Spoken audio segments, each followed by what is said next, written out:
ពីយើងសម្រាប់នៅកណ្ដាសាំងកន្លះម៉ោងមកបន្តដំណើរចេញមកទៀតហើយអញ្ចឹងនេះផ្លូវជាតិលេខ10ចេញពីកោះកុងឡើងទៅប្រម៉ោយផ្លូវនេះស្អាតណាស់តែសង់ហើយផ្លូវគេកាត់ភ្នំនេះមើលទស្សនភាពផ្លូវស្អាតមែនតើសងខាងកណ្ដុះថ្មីមិនជ្រៅមកហើយផ្លូវចាប់ពីនេះទៅគឺឡើងភ្នំហើយឡើងភ្នំហ្នឹងផ្លូវសិតតែចំណោតអសយូឡើងចាក់ទៅចាក់មកសយូឡើងលើភ្នំអញ្ចឹងណាហើយអញ្ចឹងអត់ហ៊ានបើកលឿនទេដោយសារអត់ដែរជិះផ្លូវហ្នឹងអត់សូវស្គាល់ផ្លូវអញ្ចឹងបើកហឹម60ហើយណាមួយអត់បញ្ញាប់ផងយើងជិះមើលទេសភាពអញ្ចឹងណាម៉ោងខ្ញុំចេញមកពីកោះកុងម៉ោងទៅតែមួយដែរហើយដី100គីឡូជិះតែមួយផ្លែតអញ្ចឹងអត់បញ្ញាប់ទេជិះលេងទៅដល់ឯណាស្អាតចុះមើលអញ្ចឹងណាមកដល់ខេត្តកោះកុងហ្នឹងខ្ញុំនឹកឃើញរឿងនិទានមួយចង់និយាយប្រាប់អ្នកទាំងអស់គ្នាអញ្ចឹងណាដោយសាររឿងនិទានហ្នឹងតើតើមួយរឿងចេតិយខុនឆាងរឿងខុនឆាងហ្នឹងមិនដឹងជាកើតឡើងនៅក្នុងឆ្នាំណាអត់មានប្រវត្តិច្បាស់ទេរឿងហ្នឹងចេះតាណាឡើងចេះមានប្តីប្រពន្ធ2នាក់ហ្នឹងគាត់ជាអ្នកកសិករណាគាត់ប្រកបរបរកសិកម្មនៅប៉ែកខាងលិចសមុទ្រហ្នឹងខាងសាលាខេត្តមណ្ឌលសីមាហ្នឹងគាត់រកស៊ីកសិកម្មអញ្ចឹងទៅហើយគាត់មានជីវភាពធូរធារគួរសមតែមិនមានទេហើយគាត់ជាអ្នកមានសទ្ធាគាត់ជួយបងប្អូននៅខាងកោះកុងហ្នឹងហើយអ្នកណាខ្វះខាតនេះគាត់ជួយឧបត្ថម្ភជាប្រាក់ជាម្ហូបជាស្រូវអង្គអញ្ចឹងទៅដោយសារតែខេត្តកោះកុងហ្នឹងដំបងឡើយវាជាសមុទ្រជាព្រៃអញ្ចឹងអត់ទាន់មានកន្លែងសក្ការៈបូជាទេប្រជាជនអត់មានវត្តអត់មានអីទេហើយចឹងឡើយក៏គាត់នឹកឃើញចង់ប្រមូលបងប្អូនធ្វើជាវត្តមួយដើម្បីឲ្យបានជាទីសក្ការៈបូជាធ្វើបុណ្យធ្វើទានប្រចាំរដូវអញ្ចឹងណាប៉ុន្តែដោយសារគាត់ជីវភាពមិនសូវជាមានខ្លាំងប្រហែលទេបើធ្វើជាវត្តប្រហែលជាស្ទើរថវិកាអញ្ចឹងទៅអញ្ចឹងគាត់ក៏តាំងចិត្តថាអញ្ចឹងធ្វើជាកូនចែកដីមួយបានហើយដើម្បីឲ្យប្រជាជនបានធ្វើបុណ្យទានដល់រដូវធ្វើបុណ្យទានគាត់ធ្វើបុណ្យទាននៅហ្នឹងអញ្ចឹងគាត់ដំបងឡើយគាត់រើសចង់ធ្វើនៅលើគោកដើម្បីឲ្យស្រួលអញ្ចឹងណាប៉ុន្តែដោយសារប្រជាជននៅខាងកោះកុងហ្នឹងសិតតែជាអ្នករកស៊ីខាងផ្លូវទឹកទាំងអស់គាត់រកស៊ីនេសាទគាត់មានទូកគាត់មានសំពៅអីចឹងណាដល់អញ្ចឹងទៅគាត់គិតថាអញ្ចឹងធ្វើលើកូនកោះមួយនៅលើនៅក្បែរស្ពានកោះកុងហ្នឹងទេកោះថ្មហ្នឹងក៏ស្រួលគ្នាប្រមូលអ្នកភូមិប្រសង់រៀបចំជាឥដ្ឋជាកបោកសាងចេតិយនឹងឡើងដើម្បីធ្វើកន្លែងសក្ការៈបូជានិងធ្វើពិធីបុណ្យប្រចាំរដូវអញ្ចឹងទៅចាប់ពីពេលមានចេតិយនឹងមកប្រជាជនតែងតែមកធ្វើបុណ្យនឹងរៀងរាល់ឆ្នាំហើយក្នុងពិធីបុណ្យគេនឹងមានការប្រណាំងទូកការលក់ដូរចំនួនតិចតួចនឹងមានទូកជាច្រើនមកជុំគ្នានៅចេតិយហ្នឹងណាហើយគាត់ក៏បន្តធ្វើបុណ្យនឹងរៀងរាល់ឆ្នាំរហូតដល់ប្រទេសយើងឆ្លងកាត់សង្គ្រាមច្រើនទៅហើយចាស់ជំនាន់ដើមគាត់ចែកឋានអស់ទៅពិធីបុណ្យហ្នឹងក៏សាបរលាបហើយប្រជាជនគាត់ភ្លេចទំនៀមទម្លាប់បុណ្យហ្នឹងក៏ខានប្រពៃពិធីបុណ្យតរៀងមកទៅចំណែករឿងខុនឆាងវិញគឺមានប្រវត្តិមិនច្បាស់ទេដោយសារតែវាជារឿងនិទានតគ្នាអញ្ចឹងណានៅក្នុងអក្សរសាស្ត្រខ្មែរក៏មានអក្សរសាស្ត្រថៃក៏មានដែរហើយបើយើងវិភាគមើលទៅថាសាច់រឿងនេះអាចបង្កើតឡើងក្នុងគោលបំណងផ្លាស់ប្ដូរផ្នត់គំនិតរបស់ប្រជាជនដែលរស់នៅក្នុងតំបន់នោះដើម្បីងាយស្រួលក្នុងការគ្រប់គ្រងទឹកដីអញ្ចឹងណាដោយសាររឿងនិទាននេះវាមានប្រវត្តិឡើងនៅក្នុងឆ្នាំ1600ជាសម័យដែលប្រទេសសៀមមានរាជធានីឈ្មោះថាក្រុងអយុធ្យាហើយពេលហ្នឹងខ្មែរយើងចាប់ផ្ដើមចុះខ្សោយរឿងខុនឆាងខុនផែនមានដំណើរអំពីស្នេហាត្រីកោណរវាងកំឡោះ2នាក់ជាមួយនឹងនារីម្នាក់ឈ្មោះនាងភឹមហើយខុនឆាងនិងខុនផែនជាមនុស្សដែលមានចំណេះដឹងខ្ពស់មានមុនគាថាពេញខ្លួនត្រូវបានតែងតាំងដោយព្រះរាជាអញ្ចឹងណាប៉ុន្តែស្នេហាត្រីកោណមិនធ្វើឲ្យពួកគាត់សំប្រកបទេដោយសារតែចុងក្រោយគឺមានអន្តរាគមពីព្រះមហាក្សត្របញ្ជាឲ្យនាងភឹមជ្រើសរើសយកខុនឆាងឬក៏ខុនផែនប៉ុន្តែនាងជ្រើសរើសអត់បានទេអញ្ចឹងចុងក្រោយព្រះមហាក្សត្រដាក់ទោសឲ្យនាងស្លាប់បន្ទាប់ពីនាងភឹមស្លាប់ខុនឆាងយកទង់ពលឹងរបស់នាងភឹមហ្នឹងទៅដល់នៅទីទួលមួយដែលឥឡូវមានឈ្មោះថាដងតុងហើយធាតុរបស់នាងត្រូវបានបញ្ចុះនៅភូមិមួយដែលឥឡូវមានឈ្មោះថាភូមិចេតិយ ហើយចំណែកឲ្យឈ្មោះចែកដីគុនឆាងហ្នឹងគឺអត់ច្បាស់ទេមិនដឹងថាឈ្មោះហ្នឹងអ្នកណាជាអ្នកដាក់ឲ្យហើយ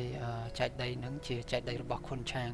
មែនដែរឬអត់អញ្ចឹងហើយក៏មានដំណើរតគ្នាសាច់រឿងគុនឆាងគុនផែនអញ្ចេះមកវិញគឺនៅពេលហ្នឹងគុនឆាងនិងគុនផែន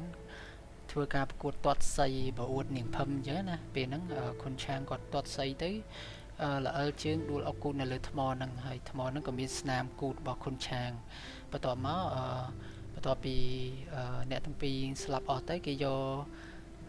កន្លែងហ្នឹងជាទីសក្ការៈបូជាហើយដាក់ជាចែកដីរបស់គុនឆាងទៅឥឡូវចប់សាច់រឿងរបស់ចែកដីគុនឆាងហើយយើងបន្តដំណើរមកមុខតិចទៀតមកដល់ស្ទឹងមួយស្ទឹងហ្នឹងគេហៅស្ទឹងដំណាក់ក្បូនស្ទឹងហ្នឹងស្អាតណាស់មកពីលើមកទឹកឡើងពណ៌បៃតងមកឡើងខៀវថ្លាឆ្វេងខៀវអញ្ចឹងមកអូទឹកវាហូរលើថ្មអញ្ចឹងក៏ជីកាត់ហ្នឹងជីចូលទៅក្រោមចូលមើលខាងក្រោមហ្នឹងតិចទៅហើយមនុស្សមកលេងច្រើនណាកន្លែងហ្នឹងមនុស្សមកលេងច្រើនអ្នកខេតមកពីខេតនានាមកសម្រាប់លេងហ្នឹងញ៉ាំអីហ្នឹងមួយទឹកលេងអញ្ចឹងទៅមើលចុះទៅក្រោមខ្ញុំដាក់វីដេអូឲ្យមើលចុះខ្ញុំចុះទៅហ្នឹងថតរូបថតវីដេអូបាន2 3 ស្លឹកដែរហើយទេសភាពស្អាតមែនតើនៅក្រោមហ្នឹងអ្នកមកលេងកោះកុងឆ្លៀនមកលេងតិចមកវាមិនឆ្ងាយពីកោះកុងមកដល់បាក់ខ្លងហ្នឹងជីតាមផ្លែដែរ20 នាទីជីឡាន20 នាទីដល់នេះស្អាតដែរអង្គុយញ៉ាំអីលេងល្ងាចចាំទៅវិញហើយនៅមកលេងច្រើនគួរសមតែគាត់ថាធម្មតានៅស្រុកខ្មែរយើងគេមកលេងរមណីយដ្ឋានហ្នឹងគេនាំគ្នាចាក់ធុងបាសជ្រៀងលេងអីចឹងទៅយើងអ្នកអត់ចំណូលខាងហ្នឹងយើងមិនសូវពេញចិត្តទេតែគាត់ចូលចិត្តខាងហ្នឹងយើងហាមគាត់ក៏មិនបានដែរអត់អីទេយើងយោគយល់គ្នាទៅខ្ញុំមិនប្រកាន់អីទេតែគាត់ថាយើងអ្នកដែលចាក់ធុងបាសក៏យោគយល់អ្នកអត់ចាក់ធុងបាសដែរទៅអ្នកបន្តិចទៅគេសុបាយទាំងអស់គ្នានេះទស្សនភាពនៅខាងក្រោមណាដើរចុះមកឃើញស្ពានទឹករិចទឹកអត់ជ្រៅទេទឹកមើលទៅហូររិចមកហឹមក្បាលជង្គង់ក៏ពិតកន្លែងផ្លូវមិញអាចជិះម៉ូតូបានជិះទៅខាងនោះបានតែអត់ជិះទេដោយសារថាជើនាំមកចុះទឹកចុះអីញ៉ៃសំស្បែកជើងអញ្ចឹងណាអញ្ចឹងយើងថតវីដេអូតិចទៅដើរទៅកន្លែងទឹកហ្នឹងថតវីដេអូតិចទៅថ្មច្រាំងធំទឹកហូររិច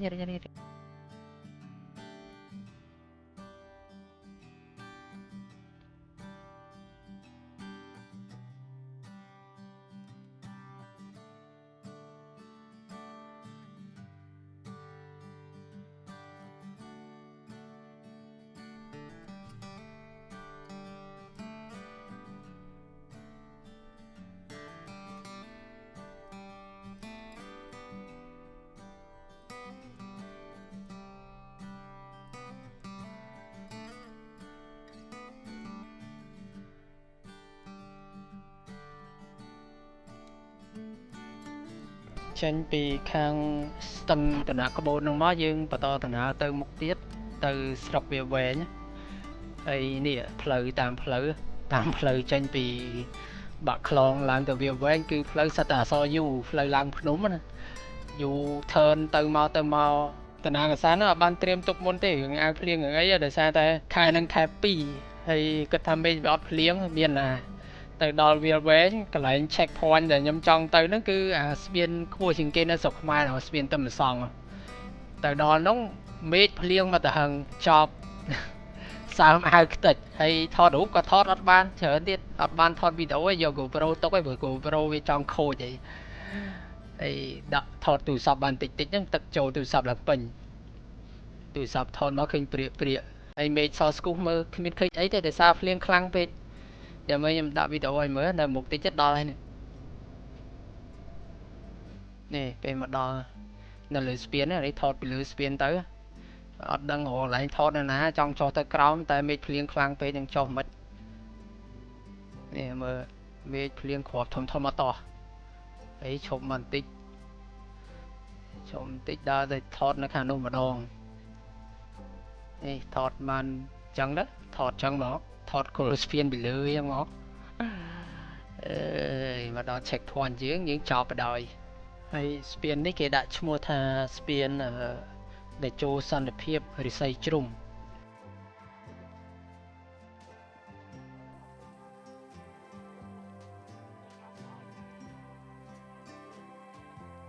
អានេះ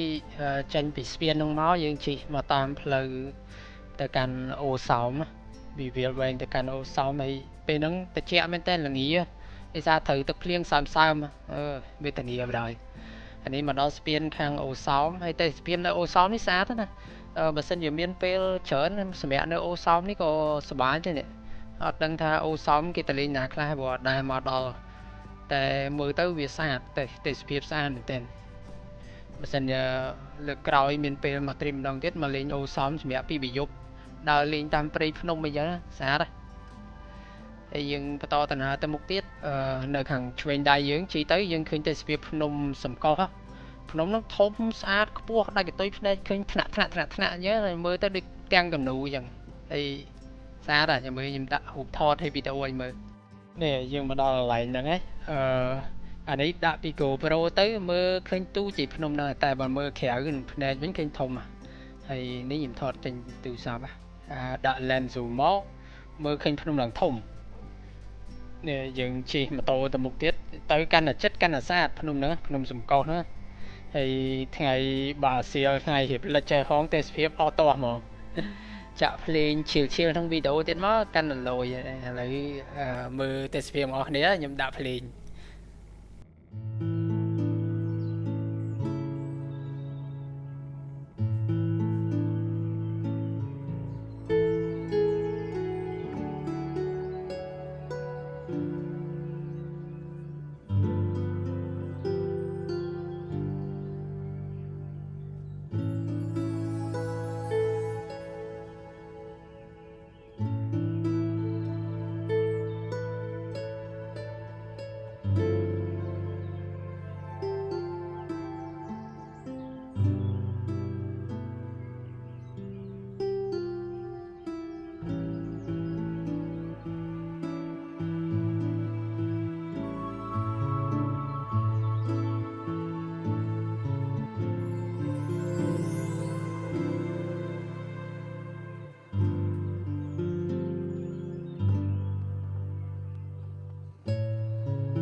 នេះផុតភ្នំសំកុសតិចមកយើងចេញមកដល់ចិត្តប្រម៉ោយឯអានេះសងខាងនេះដីគេធ្វើចការគេដាំដលងម្ដុំហ្នឹងហើយស្លាស់ថេអញ្ចឹងទៅហើយគាត់ណាមានភ្លើងឆេះអញ្ចឹងតិចនេះមកដល់វងមូលប្រម៉ោយឯហើយហោកន្លែងគេអត់នៅណាឆ្ងាយទេគឺគេនៅទស្សនៈណាលីជាប់វងមូលប្រម៉ោយហ្នឹងផ្ទះហ្នឹងធំមានកាហ្វេហើយផ្ទះគេស្អាតពេលមកដល់ផ្ទះហ្នឹងរឿងធ្វើដំបូងគេគឺទុកឲ្យបានហើយមួយទឹកវារៀងទ្រូមខ្លួនដោយសារត្រូវទឹកភ្លៀងទៅជិះឆ្ងាយផងហើយតមករៀងហេវដោយសារហូបបាយបានតិចពីថ្ងៃមកតែអញ្ចឹងទៅងាយឡើងជិះញ៉ាំស៊ុបនៅចិត្តហ្នឹងមានហាងស៊ុបមួយស៊ុបអីគេនេះភ្លេចបាត់ហើយស្អីខ្ទមស្បូវអីណាប្រម៉ោយហើយពេលអញ្ចឹងមករបង្អែមហើយនៅទឹកកន្លុកនេះមកឡើងផ្អែមទឹកឡុកទៀតខ្ញុំនឹងដាក់មួយឆ្អែតទៅបានទៅផ្ទះដេកព្រោះស្អែកមានកម្លាំងទៅមុខទៀត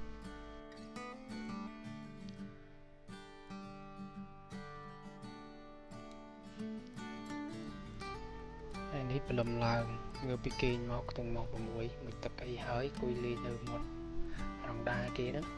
ទេសភាពស្អាតភ្នំដែលឃើញនៅមុខមិញហ្នឹងគឺភ្នំតពណ៌ហើយនេះខ្ញុំញ៉ាំបាយហើយខ្ញុំចេញម៉ូតូទៅពេជ្រវិញឆ្ងាយផ្លូវនៅសល់ប្រហែល300គីឡូទៀតបានទៅដល់ពេជ្រពីហ្នឹងទៅដល់ពេជ្រវាសឹងស្មើឆ្ងាយពីហ្នឹងទៅសៀមរាបពីពេជ្រទៅសៀមរាបដែរឆ្ងាយគួរសមណាហើយខ្ញុំទៅប៉ុណ្ណឹងខ្ញុំចេញទៅឈប់នៅហាងឆោមឆៅថ្នោតជូរហើយយើងដើម្បីទាំងអស់គ្នាក្នុង TikTok ហើយរឿងជិះតាមផ្លូវទេសភាពតាមផ្លូវហ្នឹងគឺមានរឿងមួយដែលមើលទៅគួរឲ្យសោកស្ដាយណាគឺរឿង ភ្លើងឆេះព្រៃនេះហើយតែខែប្រាំងគឺភ្លើងឆេះនេះឆេះតិចតាមឈើគ្មានអសល់តាមឈើឡើងក្រហមឆេះអស់មូលហេតុនៃការឆេះហ្នឹងគឺអត់ដឹងច្បាស់ទេហើយប៉ុន្តែប្រជាជនដែលធ្វើវីដេអូតាម TikTok ហ្នឹងយើងមើលតាម TikTok ហ្នឹងឃើញគាត់ report មកថាភ្លើងវាឆេះរាល់ឆ្នាំមកពីកត្តាមួយចំនួនដូចជាការទុកដាក់សម្រាមរបស់ប្រជាជនយើងណាហើយនឹងការដុតភ្លើងធ្វើជាការចាប់សត្វចាប់អីចឹងទៅអាហ្នឹងបើយើងគិតទៅវាទូចសម្រាប់ពួកគាត់គាត់ថាហ្នឹងជាបញ្ហាទូចគាត់ដុតតែបន្តិចទេចឹងតែជាក់ស្ដែងនៅពេលដែលខែប្រាំងខែធ្លាក់ខ្យល់ហ្នឹងស្លឹកឈើវាស្ងួតគឺភ្លើងវាឆេះខ្លាំងវារៀលដើរទៅដល់ផ្ទះអ្នកភូមិឆេះបកគោខ្សែភ្លើងអីដាច់ភ្លើងដាច់អីពេញហ្នឹងរឿងហ្នឹងវាបើយើងគិតទៅវាមិនតូចទេណាវាជាបញ្ហាមួយធំដែរដែលត្រូវដោះស្រាយនៅក្នុងប្រទេសយើងណាសាកគិតវាឡើងវិញមើលបើសិនជាវាឆេះទៅវាប៉ះពាល់ដល់ប្រព័ន្ធខ្សែភ្លើងរបស់រដ្ឋហើយឆេះដល់ផ្ទះប្រជាជនប្របាប្រលុតហ្នឹងគឺគ្រោះថ្នាក់ពួកគាត់អញ្ចឹងយើងអាចគិតឡើងវិញទៅណានាំគ្នាជួយបង្ការរឿងហ្នឹងទាំងអស់គ្នាកុំឲ្យភ្លើងឆេះព្រៃអញ្ចឹងនៅខែប្រាំងនេះអញ្ចឹងទៀតវាគ្រោះថ្នាក់ហើយមួយទៀតរឿងលក់សាច់សត្វព្រៃណាខ្ញុំសុំទោសបើសិនជាប៉ះពាល់អ្នកដែលជួយចិត្តក៏ប៉ុន្តែសាច់សត្វព្រៃហ្នឹងខ្ញុំគិតថាវាអត់មានឆ្ងាញ់អីទេដោយសារតែរបស់ហ្នឹងវាមិនងាយមានលក់ហើយគេហាមប្រាមផងអញ្ចឹងទៅវាដូចកម្រអញ្ចឹងប៉ុន្តែបើគិតថាឆ្ងាញ់ខ្ញុំគិតថាមិនឆ្ងាញ់ទេវាមិនដល់ថ្នាក់ដូចសាច់មាន់សាច់ទាផុយយើងស្រួលញ៉ាំស្រួលទៅពីអញ្ចឹងទេសត្វអស់ហ្នឹងគឺវាសត្វព្រៃអញ្ចឹងវាអាយុកាលវាច្រើនឆ្នាំអីចឹងទៅជាងការសាច់វាស្វិតអីចឹងទៅ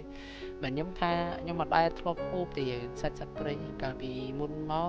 កាលនៅក្មេងៗហ្នឹងបងប្អូនគេយកមកឲ្យដែរមានសាច់ឆ្លោះសាច់អីតិចតួចហ្នឹងហើយខ្ញុំអត់ចូលចិត្តទេហើយសាររបស់ហ្នឹងវាមិនរបស់យើងហូបប្រចាំថ្ងៃណារបស់ដែលគេលួចលាក់យកមកលក់ឲ្យយើងអញ្ចឹងហើយញ៉ាំទៅក៏អត់ល្អដែរដោយសាររបស់ហ្នឹងវាខុសច្បាប់អញ្ចឹងគួរតែឈប់បានក៏ឈប់ទៅដើម្បីកុំឲ្យប្រជាជនគាត់ចេះតែរយកមកលក់អញ្ចឹងអត់ចង់ឲ្យវាប៉ះពាល់ដល់ធម្មជាតិហើយយើងបន្តដំណើរមកបន្តិចទៀតយើងមកដល់ផ្លូវជាតិលេខ5ហើយផ្លូវជាតិលេខ5នេះម៉ោងប៉ុន្មានហើយម៉ោង11ជាងហ្នឹងរៀងឃ្លានដែរអញ្ចឹងយើងមកដល់គោលដៅយើងគឺផ្ទះអូនឆោមឆើតណោតជូយើងណាមេធីមនេះជីតាមផ្លូវជាតិលេខ5មកស្ទូមកមានដល់កណ្ដាសាំងតេឡាមួយហ្នឹងគឺផ្លូវបត់ចូលផ្ទះគាត់ហើយចុះពីផ្លូវជាតិហ្នឹងតែហើយ1គីឡូដីឬក៏2គីឡូដីទេហើយយើងមកដល់ផ្ទះមេធីមយើងហើយមកដល់ជួបមេធីមយើងពងណោតជូហើយស្រាច់ម៉ោង 2:10 ជាងហ្នឹងមកដល់ឃើញមុខហមបាត់ហើយសួរគាត់ទៅថាមានអីញ៉ាំខ្លះនៅហ្នឹងដោយសារអញ្ចេះកន្លែងគាត់ហ្នឹងតតេមកមុនបានគាត់ហៅមកហូបអីឲ្យហើយនេះខ្ញុំអត់មានទេអត់បានទេមកទេអញ្ចឹងមានអីញ៉ាំនឹងអញ្ចឹងណាអត់ទេដើរលេងរោដទ្រីបជួបមេជួបមេធីមនេះយើងមកដល់កន្លែងគាត់អញ្ចឹងមកសម្រាប់តិចទៅកន្លែងគាត់មានរឹងមានកៅអីក្រែអីហើយផ្ទះគាត់នេះគាត់រៀបចំបានស្អាតល្អអត់មានសម្រាប់ទេដីមែនប៉ុន្តែអត់មានសម្រាប់មានកតិចស្បោងអីទេហើយនេះយើងមកគាត់មានតែងៀតកបីហើយនឹងកន្លនតនអញ្ចឹងហៅបាយហើយទឹកត្នោតជូរមកធោហ្នឹងគួយញ៉ាំទៅញ៉ាំតិចអញ្ចឹងទៅហើយចាំល្ងាចចាំទៅរកអីញ៉ាំតទៀតអត់សូវចេះត្នោតជូរបានដែរដោយសារពោះយើងមិនសូវស្រួលណាអញ្ចឹងញ៉ាំបានតិចនេះសម្រាប់លេងពេលញ៉ាំបាយហើយណាអង្គុយលេងទៅហើយតមកចេញពីផ្ទះអូនឆោមឆាតហ្នឹងមកទៅពេញវិញហើយចង្អែផ្លូវសល់150គីឡូហើយជិះតាមផ្លូវហ្នឹងប្រហែល2ម៉ោងមកដល់ពេញមកដល់ផ្ទះវិញម៉ោង4កន្លះចឹងមកដល់នេះមកជិតដល់ផ្ទះហើយដល់ស្ពានព្រែកក្តាមទៅមុខភូមិសំរោងរួចហើយខ្ញុំបត់តាមផ្លូវណោះព្រិចមកដល់ផ្ទះខ្ញុំវិញនៅខាងចកាដូងណាកំសាន្តលើកនេះគឺ smooth ល្អម៉ូតូអត់មានបញ្ហាអីសោះតែបែកកង់ក៏អត់បែកហើយមកដល់ផ្ទះវិញគាត់ថាវាយាច្បាក់បន្តិច តំណាងកម្សាន្តរបស់យើងដល់ទីបញ្ចប់ហើយចឹងអរគុណដល់អ្នកគ្នាដែលបានតាមដានណាសង្ឃឹមថាជួបគ្នានៅទ្រីបលើក្រោយទៀតច្បាក់យាមបន្តិចតែទៅទីយើងនឹងនៅជីបានជីធម្មតារបស់ខ្លួនឯងបានក៏មកគួយអត់មានបែក